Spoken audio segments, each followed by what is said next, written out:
सुभान अल्लाह, क्या खूबसूरत बात है।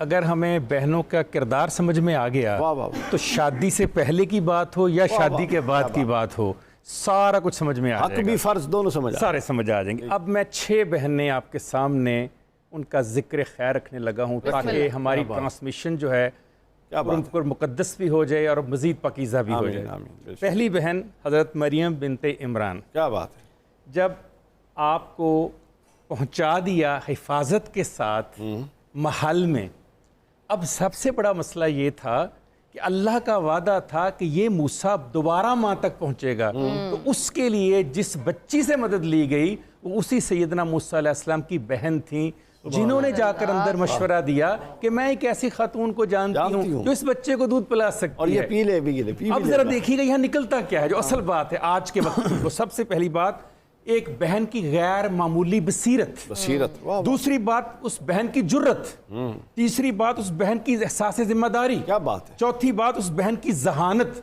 और आखिरी बात उस बहन की हिफाजत अपने भाई की। तो ये निकलता है जो भी आपने सवाल किया। नतीजा